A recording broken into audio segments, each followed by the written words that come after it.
줄 저는 믿어요.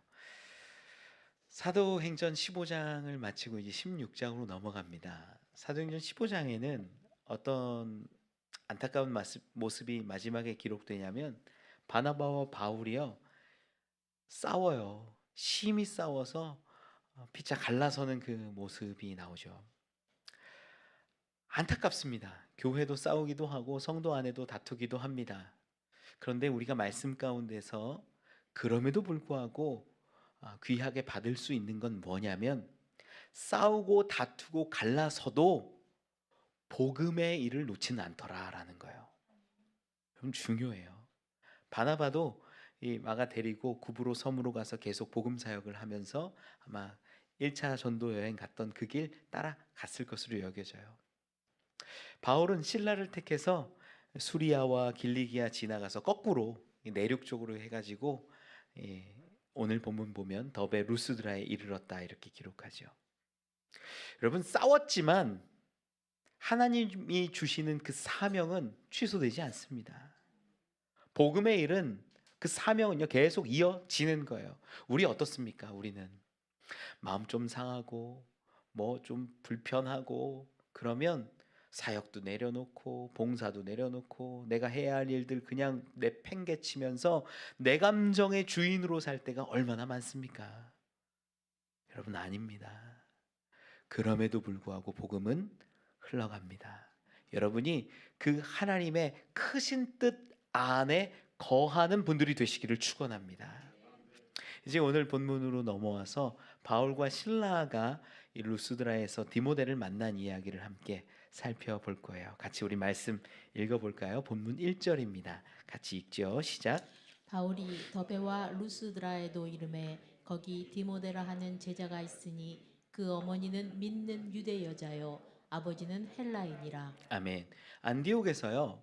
우리가 15장 끝에 보면 수리아와 길리기아를 지나서 오늘 본문에 있는 더베 루스드까지 이르는데 이게 대략 1200km가 넘어요. 생각보다 긴 여정인데 성경은 이렇게 좀 짧게 간략하게 슉 하고 지나갑니다. 목적지가 어디일까? 루스드라였던 거예요.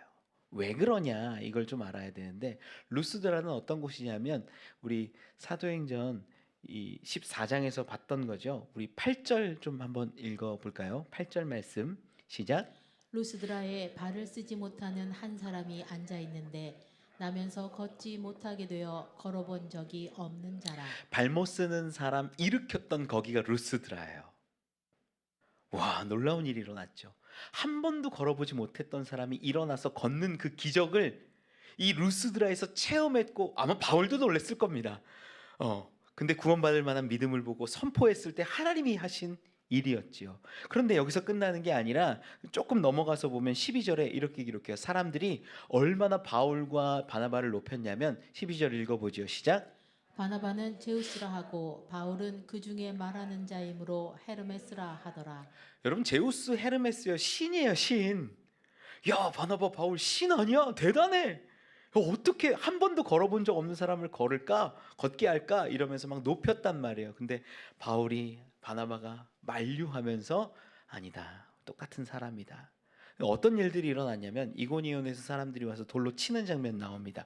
우리 19절 말씀 읽어볼까요? 사도행전 14장 19절 시작. 유대인들이 안디옥과 이고니온에서 와서 무리를 충동하니 그들이 돌로 바울을 쳐서 죽은 줄로 알고 시외로 끌어내치니라. 아멘. 여기가 어떤 데인지 이제 우리가 감이 오죠. 루스드라는 하나님이 놀라운 기적을 보여주신 자리이면서 거기서 바울 입장으로는 돌 맞고 그들 입장에서는 죽은 상황까지 펼쳐졌던 자리예요. 그 루스드라가 그곳이에요.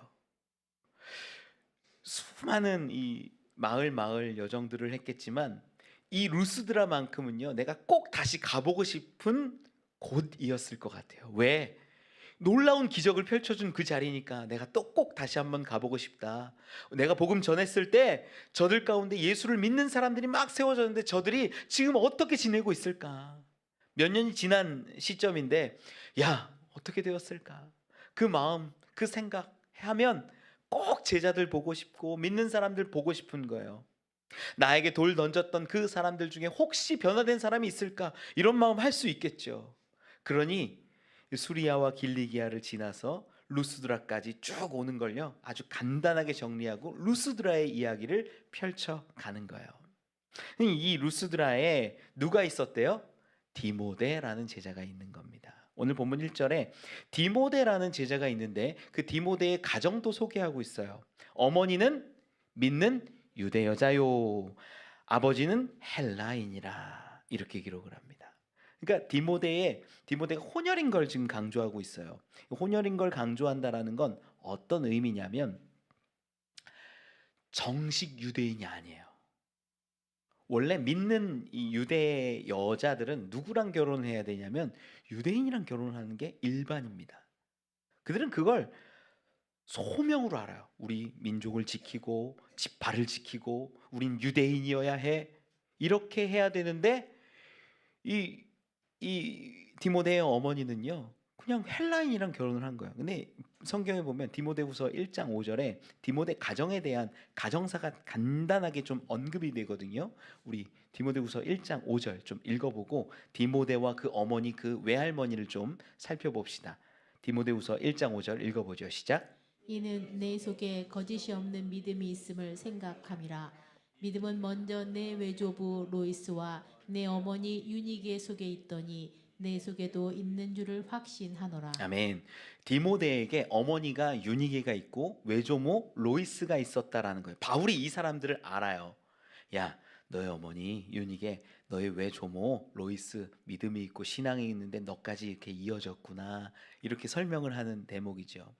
그러니까 지금 루스드라에 복음을 1차 전도 여행 때 왔을 그때에 아마 바울이 유니게도 만나고 로이스도 만나서 복음을 전했을 때 그들이 믿고 회심해서 예수를 믿었던 것으로 보여져요. 이해가 가죠. 그런데 그 믿음이 어떻게 되냐? 디모데에게까지 흘러가고 있는 거예요. 근데 여기서 아주 중요한 것들을 우리가 좀 살펴볼 수 있습니다. 루스드라에서 헬라인하고 결혼한 이 가정, 이걸 좀 보자는 거예요. 여러분, 원래 유대인들은요 다른 족속하고 결혼을 안 해요. 그러면 이 유니게가 누구랑 이 루스드라까지 왔을까 생각해 보면요, 어머니 로이스, 아버지 이름은 안 나오지만 아버지 어머니와 함께 이 유니게가 이 루스드라까지 왔던 것으로 보이고 여기에서 결혼하고 정착하고 아들 디모데를 낳아서 살았던 것으로 보여요. 이 가정 어떤 가정일까요? 이 가정 정말 신앙이 좋고 말씀을 잘 지키고 그러는 가정처럼 보여요? 아니에요. 그런 가정이 절대 아니에요. 왜 그러냐? 바울은요, 첫 번째 이유가 이런 겁니다. 바울은 각각 마을마다 전도를 갈 때 어디를 1번으로 가냐면 회당을 가요. 회당을 가서 이고니온에서도 복음을 전하고, 너희가 믿는 게 뭐냐? 우리 모세의 율법 보지 않냐? 거기서 말하고 있는 선지자의 이야기, 그 소망, 그게 뭐냐? 예수다, 그리스도다. 이거 설명하는 게 주된 사역이었거든요. 그런데 루스드라에서는요 회당이 없어요. 등장하지 않아요. 그냥 거리에서 발 못 쓰는 사람들에게 선포해서 일으켰던 것일 뿐이죠. 회당이 없다라는 건 유대교적 삶을 살아가는 사람이, 온전한 그러한 사람이 10명도 채 되지 않았다라는 걸 이야기해요. 유대인들이 10명만 있으면 회당을 세웁니다. 회당에서 모이고 말씀 읽고 묵상하고, 이게 기본이거든요. 근데 이 루스드라는요 회당이 없어요. 도시가 작은 도시인 것도 맞지만 거기에 믿는 사람이 적었다라는 거예요. 여기 왜 외할머니 로이스와 그 남편이 여기까지 흘러들어서 살았을까? 그 딸 유니게를 왜 헬라인 남자에게 주어서 결혼시켰을까? 이거 생각해 보면 유대교적 삶을 살아가는 사람은 아니었다라는 거예요. 3절에도, 오늘 본문 3절에도 기록하지만 디모데가 할례를 받거든요. 할례를 안 했다라는 게 이제 확인이 되잖아요. 바울을 만나기까지 할례를 안 했어요. 할례를 안 했다는 건 두 번째 중요한 거예요.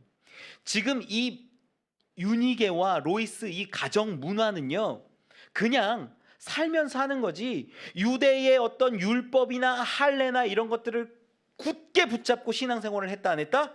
안 했다라는 걸 보여주는 거예요. 원래 엄마가 유대인인 경우에는 유대 율법으로 가르치고 키울 때는 남편을 설득하고 남편에게 인정받고 남편도 회심한 다음에 그 아들에게 할례를 줍니다. 그러면 그 아들도 유대인이다 이렇게 인정을 받아요. 그런데 디모데는 어떻게 사는 거예요? 할례를 안 받아요. 유대교적 신앙을 갖고 있어요, 없어요? 없는 거예요. 교회도 안 다니지. 지금으로 따지면 교회도 안 다니지. 뭐 신앙생활 주일날 뭐 교회 간다는 생각도 안 하지. 이런 마음으로 사는 가정, 그게 유니의 가정, 로이스 가정이었던 거예요. 어쩌 하다가 여기 루스드라까지 왔는데 먹고 사는 문제 때문에 어떻게 살아갈까 고민하며 걱정하며 지내다가 어느 순간 한 가지 소식을 듣는 거죠. 그 소식이 바로 바울이 전하는 복음이었습니다. 그 복음이 그 가정을 바꾸는 거예요. 그 복음이 그 사람을 바꾸어내는 거예요. 바울이 전한 예수가 그리스도라는 이 놀라운 복음이 그 가정을 바꾸어내서 디모데는 지금 어디 가게 되는 거예요? 전도 여행 가죠. 지금으로 따지면 선교 사역 가는 거예요. 반쪽짜리 신앙 갖고 있었던 가정, 온전히 하나님을 믿지 않았던 가정, 율법과 할례를 지키지 않았던 그 가정이 어느 순간 복음을 받고 나니까 변화되어서 선교 여행을 갈 수 있는 가정이 되는 거예요. 여러분, 우리 삶 가운데, 우리 가정 가운데, 우리 자녀 가운데 변화시킬 수 있는 것은 오직 복음인 것을 믿으시기 바랍니다. 여러분, 중요해요. 사람이 할 수 없어요. 문화가 할 수 없어요. 설득으로 안 돼요. 그런데 예수가 그리스도 되신다는 이 놀라운 사실이 선포되었을 때 로이스의 마음에, 유니게의 마음에 어떤 불붙는 것 같은 마음이 일어나고, 그래, 예수다 믿자, 믿음으로 살아가자. 디모데는 그것을 받고 살아가는 거죠. 고린도전서 4장 17절에는요 바울이 이 디모데를 향하여서 내 사랑하고 신실한 아들 디모데라고 이야기합니다. 정말 너무나 아름다운 아들로 내가 받아주는 거예요. 어떤 학자들은요 디모데의 가정을 이야기하는데 지금 할례도 안 하죠. 아버지의 영향력이 별로 없는 것 같이 보여요. 실제로 바울이 데려가는데 아버지 되는 사람이면 제지를 하거나 뭐 이렇게 마찰이 일어날 수도 있거든요. 내 아들을 데려간다고 하니까. 근데 그런 사실이 기록되지 않은 것으로 보아서 어떤 학자는 아버지가 일찍 좀 돌아가시지 않았을까 이렇게 보기도 해요. 이 상황, 이 가정 한번 가만히 보십시오. 우리랑 생각해 보면 어떻습니까? 우리도 똑같아요. 신앙은 있는데 교회 왔다 갔다 절반의 가정, 이 여기 있는 유닉의 가정하고 다를 바가 없는 거예요. 내가 얼마나 하나님을 믿고 얼마나 하나님을 의지하며 살아가는가. 주일날도 제대로 신앙생활 못하고 있는 회당이 없는 이 루스드라 지역에 있는 이 유닉의 가정과 우리 가정이 별반 다르지 않은 거예요. 그런데 그 가정을 바꾸어 내시는 건 오직 복음이더라. 여러분, 지금도 늦지 않아요. 우리 가정이 회복되고 우리의 자녀가 온전히 세워질 수 있는 건 오직 복음입니다. 목사님이 아니라, 여러분의 막 노력이 아니라, 뭐 맛있는 거 많이 해주고 뭐 설득해갖고 교회 데리고 오는 거, 그런 거 아니라 오직 복음이 그 삶을, 자녀를, 그 가정을 회복시키는 거예요. 그래서 복음을 바라보면서 우리가 살아가야 하는 거죠. 자, 말씀으로 돌아와서 2절 말씀을 보면 같이 읽어볼까요? 2절 말씀 시작.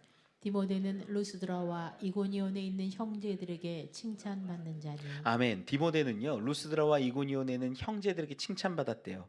근데 우리가 읽었지만 루스드라에서는 뭐 발못 쓰는 사람 일으켜서 막 인정도 받았지만 돌 맞잖아요. 그 박해가 있었던 곳이 루스드라예요. 이고니온은 어떤가? 사도행전 14장 1절과 2절을 같이 한번 읽어볼까요? 1절 2절 시작.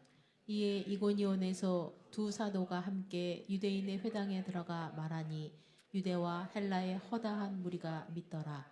그러나 순종하지 아니하는 유대인들이 이방인들의 마음을 선동하여 형제들에게 악감을 품게 하거늘. 아멘. 이고니온 사람들이 계속 쫓아다녔어요. 바울 쫓아다니면서 뭘 품게 했대요? 악감을 품게 하는 거예요.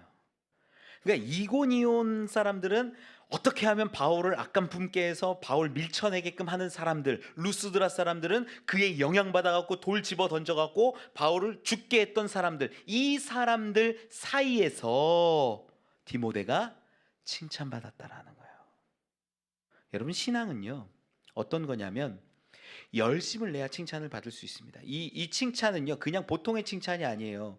박해하는 사람들이 있고 악감을 품게 하는 사람들이 있는 가운데 교회에서 그리스도인들의 형제들 가운데서 칭찬을 받는 건 쉬운 일이 결코 아닙니다.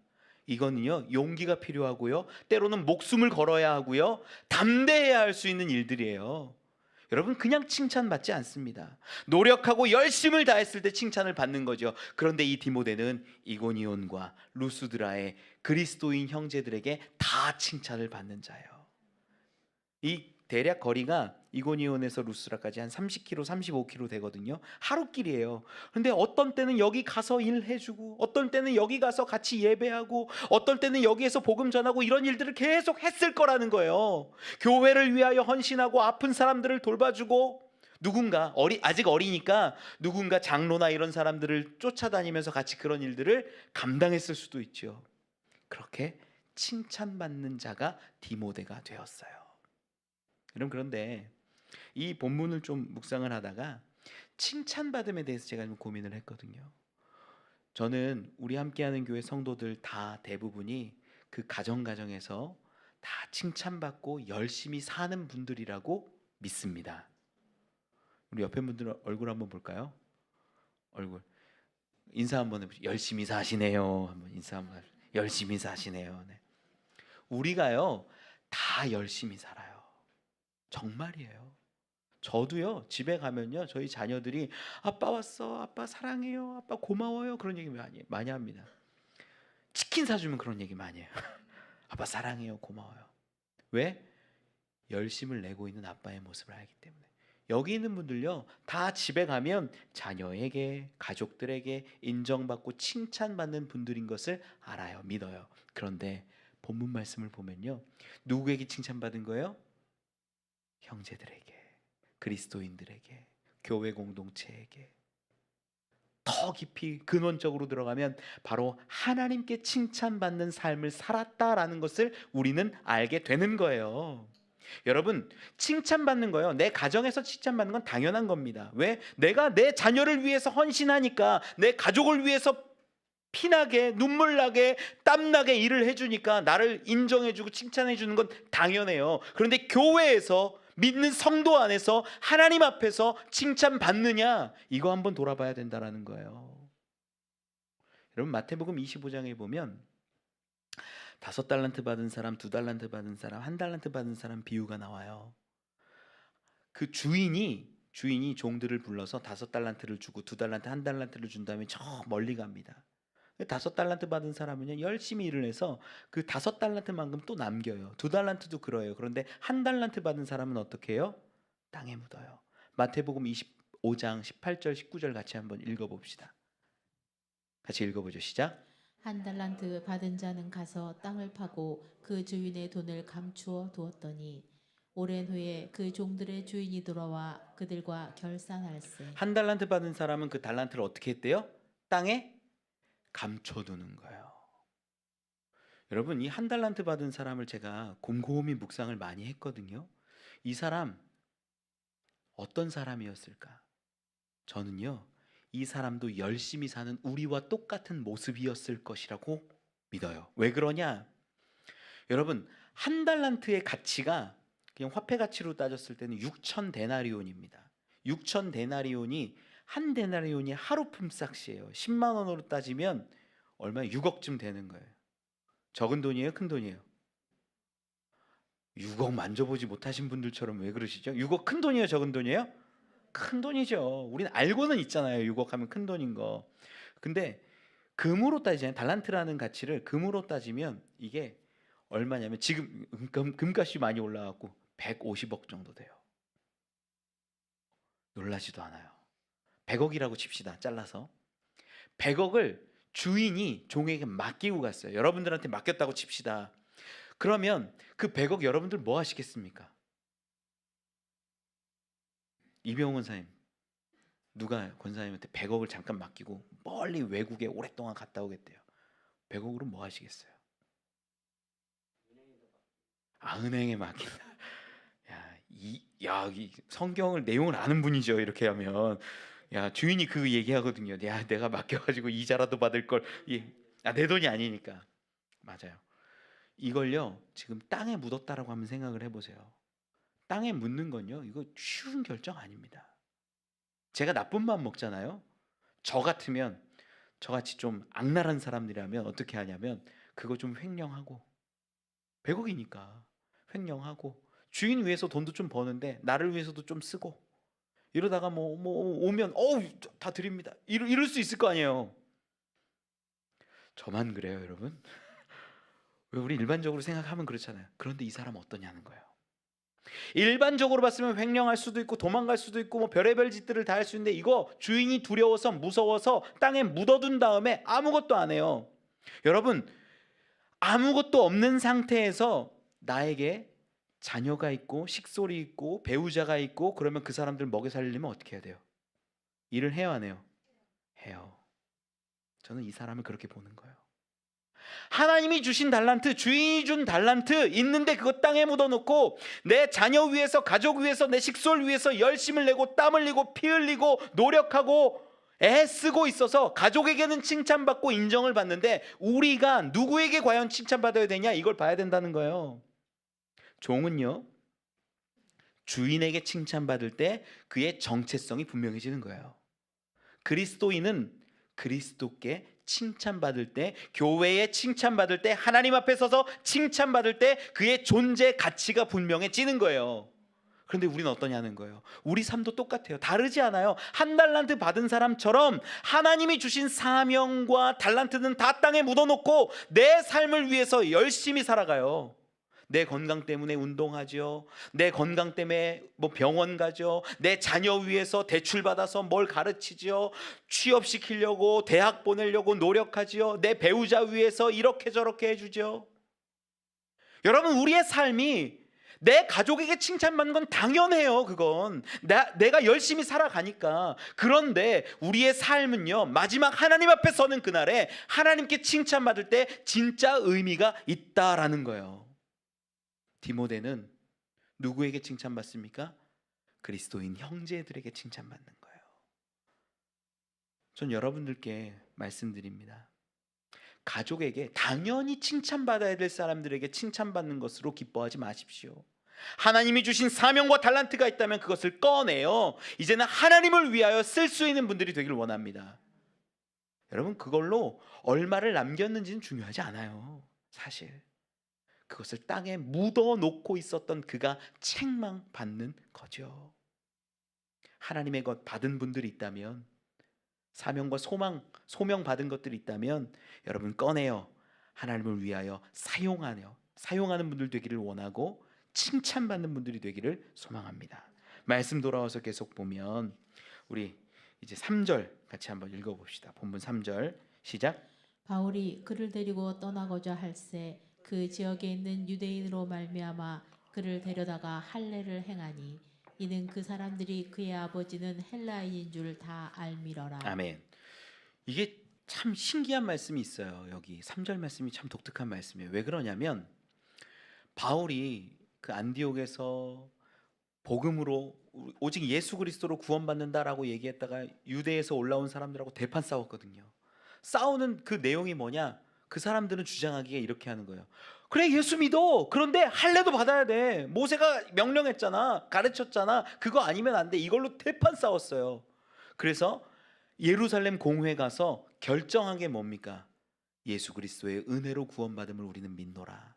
이방인이나 우리나 차별 없이 하나님이 구원하심을 우리는 믿노라. 이렇게 선언했잖아요. 그걸 가지고 이방인 교회들에게 다 전했잖아요. 그 1등 공신이 바울입니다. 할례가 아니라 오직 예수 그리스도의 은혜로 구원받는다라고 선포했던 게 바울이에요. 그런데 갑자기 디모데를 할례 받게 하는 거예요. 지금까지 싸워왔는데, 할례파들하고 그렇게 싸워왔는데 왜 그럴까요? 실제로요 갈라디아서 2장에 보면 이 바나바와 바울과 함께 예루살렘 공회로 갔던 그 상황을 잠깐 기록을 하거든요. 갈라디아서 2장 1절로 5절을 좀 한번 살펴봅시다. 같이 읽어보지요. 시작. 14년 후에 내가 바나바와 함께 디도를 데리고 다시 예루살렘에 올라갔나니 계시를 따라 올라가 내가 이방 가운데서 전파하는 복음을 그들에게 제시하되 유력한 자들에게 사사로이 한 것은 내가 다름질하는 것이나 다름질한 것이 헛되지 않게 하려 함이라. 그러나 나와 함께 있는 헬라인 디도까지도 억지로 할례를 받게 하지 아니하였으니 이는 가만히 들어온 거짓 형제들 때문이라.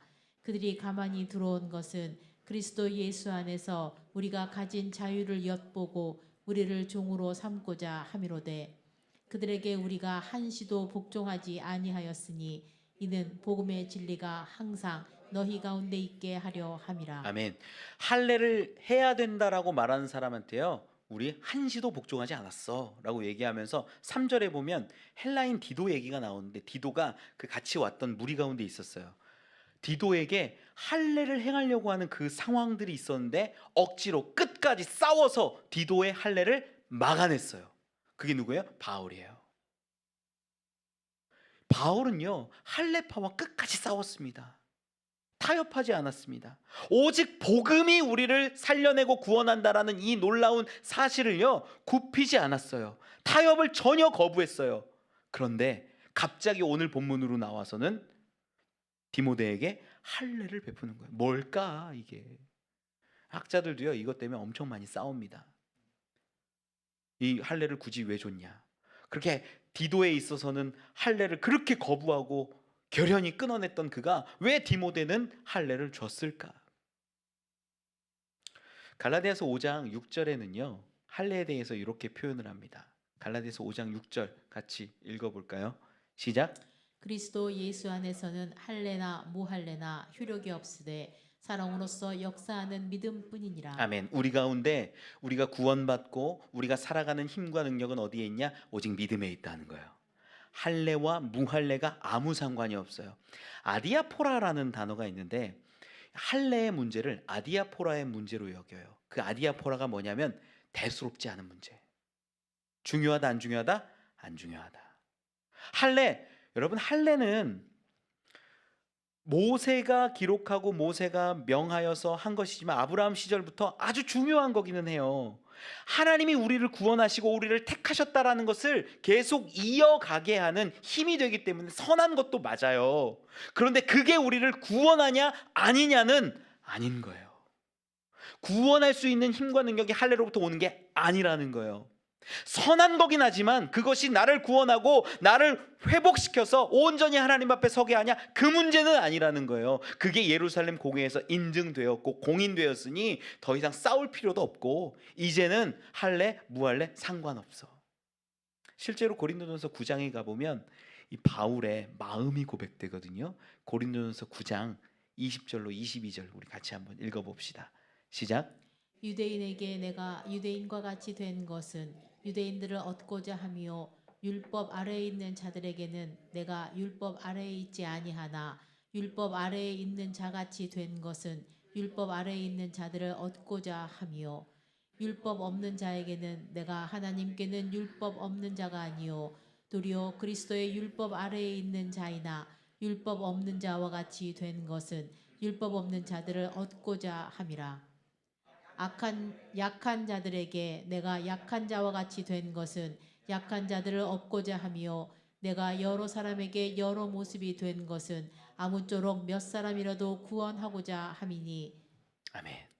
뭐냐면, 야, 율법 있어 그 사람들? 그럼 나도 율법이 있는 거야. 그 사람이 율법 없어? 나도 율법 없는 거야. 이랬다는 거예요. 그 사람이 약해? 나도 약해. 바울은요, 어떤 때는 로마 시민권을 써야 될 때는 로마 시민권을 써요. 난 로마 시민인데 니네가 이럴 수 있어? 확 써요. 근데 어떨 때는 가만히 감옥에 끌려가요. 이게 납득이 안 가는 모습들이 굉장히 성경에 많이 나와요. 왜 그러냐? 하나님이 이끄셔서 거기에 속한 사람 몇 사람이라도 구원해내고 몇 사람이라도 복음을 전하게 하려고 그렇게 하고 있다라는 걸 아는 거예요. 여러분, 우리 어떻습니까? 내가 가지고 있는 신념 가운데 붙잡고 다른 것들을 받아들이지 않는 사람들이 생각보다 많아요. 교회 안에. 할례 결연히 끊어내고, 율법 결연히 끊어내고, 오직 나는 믿음으로 구원받아 하나님의 은혜야, 거저 주신 은혜야, 그리고 아무것도 안 하고. 여러분, 아니에요. 지금 바울은요, 디모데에게 할례를 주면 어떤 일들이 유익하게 되냐면 유대인들과의 공동체성이 회복이 돼요. 디모데가 지금까지 어떻게 살았습니까? 늘 유대인들 입장에서는 우리 안에 들어온 사람이 아닌 거예요. 쉽게 말하면 유대인이라고 자기는 말하겠지만 우리 입장에선 배교자인 거예요. 믿지도 않고 신앙생활을 하지 않는 자예요. 율법을 받지 않고 할례를 받지 않은 자이기 때문에 늘 유대인 공동체 안에 들어올 수 없는 자였어요. 그런데 내 어머니는 유대인이라 나는 할례를 받았노라. 그러면 바로 들어가요. 유대인이 바로 돼버려요. 그걸 바울이 원했던 거예요. 그렇게 해서 너를 통하여서 유대인 한 사람이라도 구원하고 너를 통하여서 한 영혼이라도 구원해낸다면 하나님이 너를 할례 받게 하시는 거다. 여러분, 우리 어떻습니까? 우리는 큰 문제 아닌 것 같고 목숨 걸고 싸울 때가 많아요. 제가 오늘 1부 때도 말씀을 드렸는데 목사님하고 장로님하고 싸웠던 얘기를 제가 듣고 깜짝 놀랐어요. 목사님은 설교를 하는데 십자가가 가운데 있어야 될 것 같습니다. 가운데로 십자가를 옮겼대요. 강대상을 옆으로 좀 치우고, 장로님이 와갖고 아니 하나님의 말씀이 선포되는 자리가 가운데여야지 왜 십자가가 거기 있냐고 강대상을 또 가운데로 옮겼대요. 둘이 대판 싸웠대요. 그럼 싸울 문제예요? 싸울 문제 아니에요. 여선교회도 그런 일들이 있어요. 배추값이 금값이니 올해는 깍두기만 담읍시다. 아니 그래도 김장은 배추로 절여가지고 담궈야지. 그게 무슨 말입니까? 싸운대요. 여선교회도.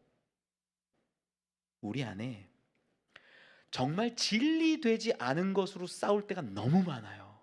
교회 안에, 성도들 안에 내 생각과 다르면 배척하고요, 내 마음과 다르면 미워하고요, 그렇습니다. 그런데 바울은 어떻습니까? 너 할래? 할례가 무슨 능력이 있어? 예수 그리스도를 믿는 믿음이 능력이 있지. 너 할례 받아. 그래서 유대인 가운데로 들어가고 유대인과 함께하고 유대인에게 복음을 전할 수 있는 사람이 되어라. 이게 디모데에게 원했던 거예요.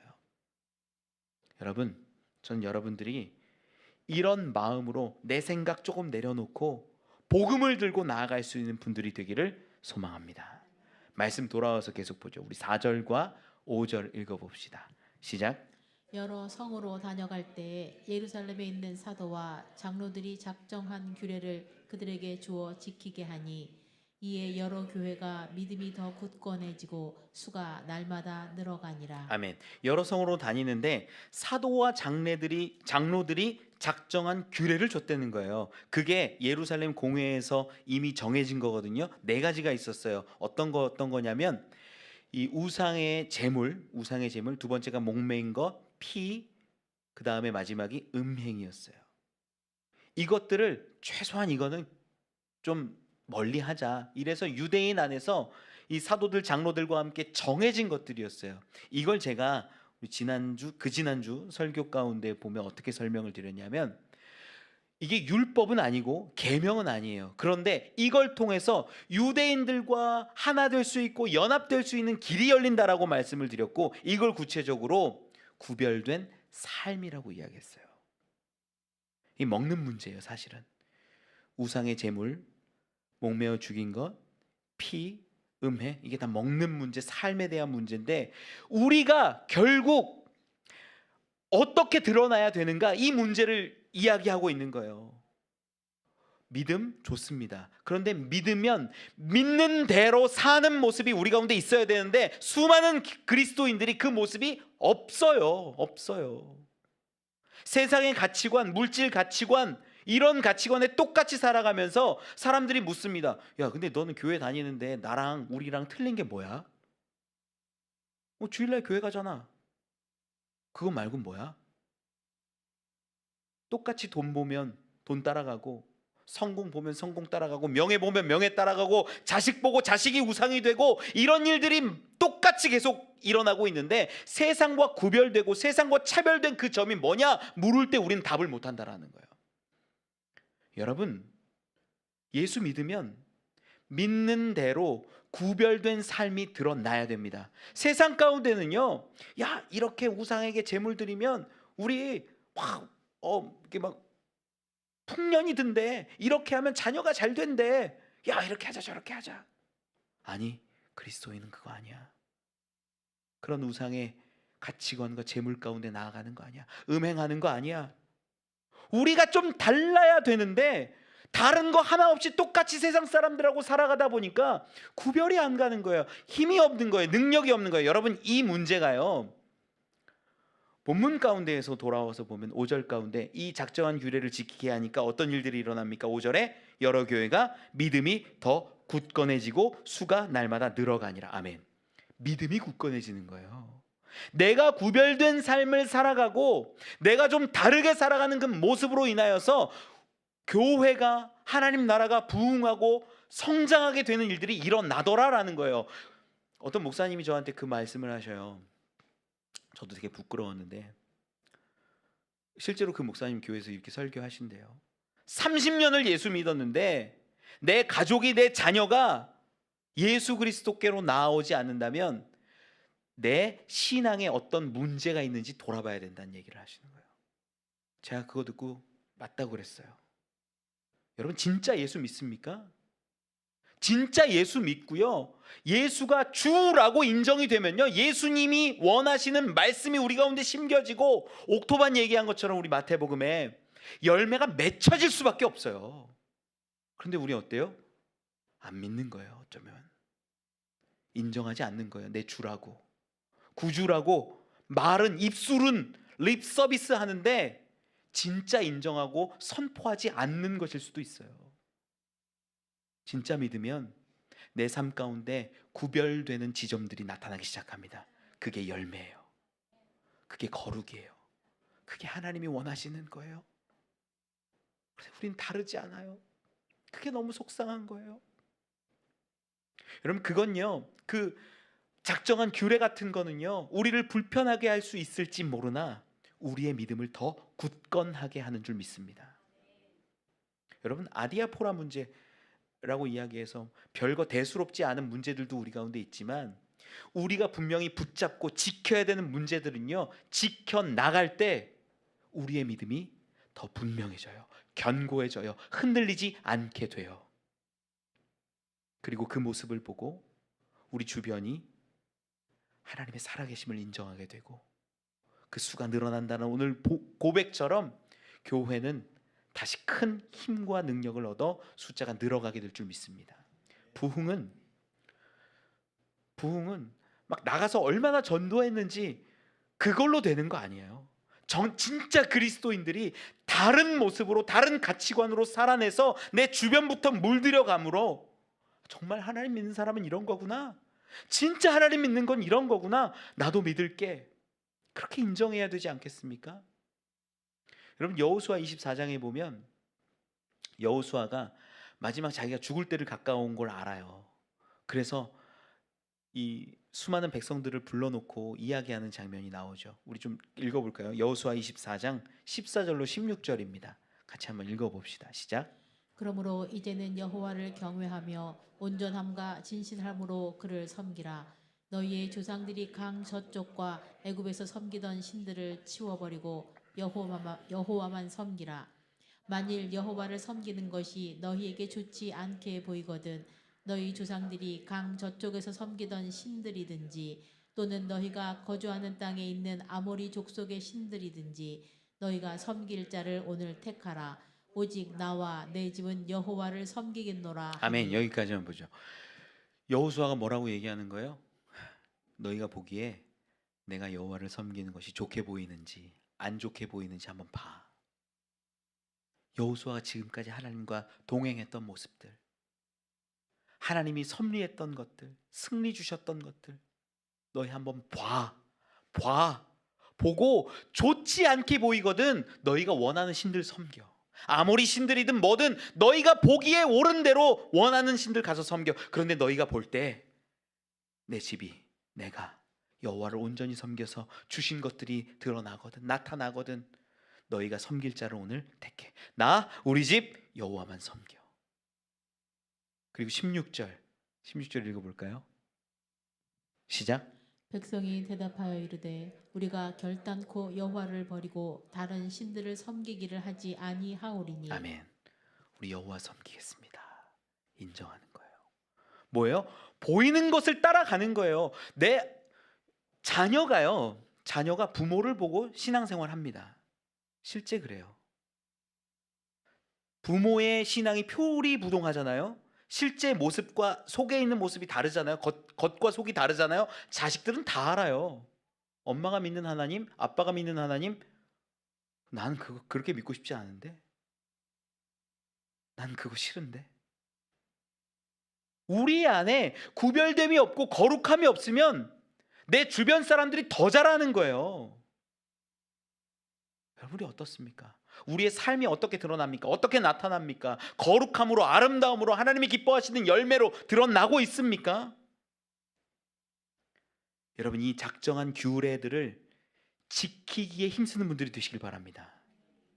우리 오직 하나님의 은혜로, 예수 그리스도 은혜로 구원받는 건 맞아요. 그런데 우리가 구원받은 우리의 모습이 조금은 달라져야 세상 사람들이 엄마가 믿는 하나님, 아빠가 믿는 하나님, 당신이 믿는 하나님 내가 믿겠소라고 인정할 거 아니에요.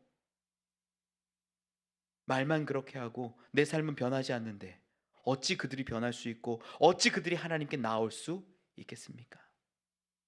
여러분, 작정한 규례, 구별된 모습, 그 모습은 우리의 신앙을 더 굳건히 할 뿐만 아니라 복음 전파의 놀라운 통로가 됩니다.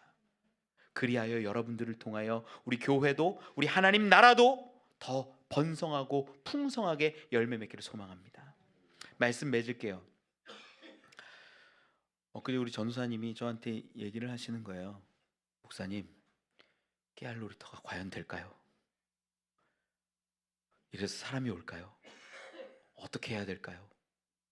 저는 전통적인 목회만 해서 전통적인 목회가 저한테 맞는 것 같습니다. 이거 어떻게 해야 될지 모르겠습니다. 두렵겠죠. 한 번도 안 해본 거. 뭐 성경만 보고 설교하고 찬양하고 기도만 했지.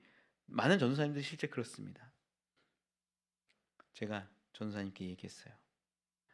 맞아, 힘들고 어려울 거고 한 번도 걸어보지 않은 길이기에 여러 가지 아픔들이 있을 거다. 그런데 이렇게 섬기고 사랑하고 돌보다 보면 그 가운데 한 영혼 한 영혼이 열매 맺어지는 것을 분명히 보게 될 거고 전사님에게 큰 기쁨이 될 겁니다. 얘기를 했어요. 어떤 마음이냐면 바울이 디모데에게 할례받게 하는 그 마음과 같은 거예요. 힘들죠. 어렵죠. 어쩌면 저는요, 디모데는요, 바울에게 버럭했을 수도 있어요. 제가 예수 그리스도로 구원받는데 왜 굳이 할례를 해야 됩니까? 바울 선생님, 해라. 하는 게 유대인들을 구원하기 위해, 몇 사람이라도 살리기 위해 너에게 주어진 사명이다. 그럼 갔을 거예요. 전사님한테 그래서 설득을 했어요. 우리가 이렇게 걸어가다 보면 분명히 하나님께서 이루어 가시는 열매들이 있을 거다. 같이 가보자. 여러분, 오늘 말씀 정리하면 그런 겁니다. 우리 복음이 우리의 가정을, 우리의 삶을, 우리의 자녀들을 변화시킨다는 것을 분명히 깨달으십시오. 아십시오. 내 힘과 능력이 아니라 오직 복음이 그들을 일으켜 세워내는 겁니다. 그 복음으로 변화된 디모데는 수많은 사람들에게 칭찬받는 삶을 살았습니다. 가족에게 칭찬받는 것이 아니라 하나님 앞에서, 교회 앞에서 칭찬받는 사람이 되었습니다.